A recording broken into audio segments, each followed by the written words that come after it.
એ પૈકીનો એક યાત્રી મારા મતક્ષેત્રના રામનગર ગામનો મહેન્દ્રભાઈ વાઘેલા ખૂબ આશાસ્પદ, મહેનતુ, પ્રમાણિક યુવાન કે જે પોતાની ઉજ્જવળ કારકિર્દી માટે સતત મહેનત કરતો, આખા પરિવારની એના પર ખૂબ મોટી આશા હતી. એ મહેન્દ્રભાઈ વાઘેલાનું પણ આ દુર્ઘટનામાં દુઃખદ અવસાન થયું. આજે એમનો પાર્થિવ દેહ ગામમાં લાવવામાં આવ્યો છે. તમે જોઈ શકો છો કે ગામના આજુબાજુ વિસ્તારમાંથી હજારો લોકો અહીંયા એને શ્રદ્ધાંજલિ આપવા આવ્યા છે. આખું ગામ દુઃખમાં છે, ગમગીન અવસ્થામાં છે. ત્યારે સરકારને વિનંતી કરીએ છીએ કે હજુ પણ આવા અનેક પરિવારો એના સ્વજનોના પાર્થિવ દેહની રાહ જોઈને બેઠા છે.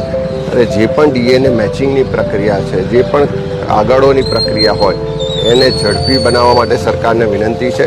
સાથે સાથે જેમ મહેન્દ્રભાઈ વાઘેલા પર આખો પરિવાર ડિપેન્ડ હતો, એવો અનેક યાત્રીઓ હતા કે જેની આર્થિક સ્થિતિ એટલી સક્ષમ નહોતા.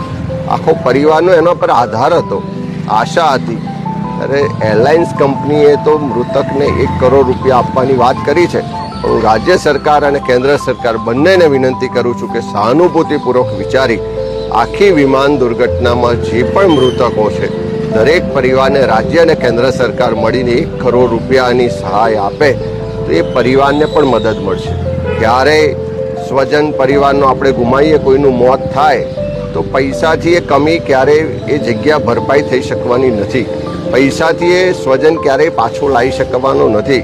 એના પરિવાર છે, એના બાળકો છે, એના ભવિષ્યને ધ્યાનમાં રાખીને કેન્દ્ર અને રાજ્ય સરકાર બંનેને વિનંતી કરું છું કે આ મૃતકના પરિવારને 1 કરોડ રૂપિયાની મદદ, સહાય રાજ્ય સરકારને કેન્દ્ર સરકાર મળીને જાહેર કરે.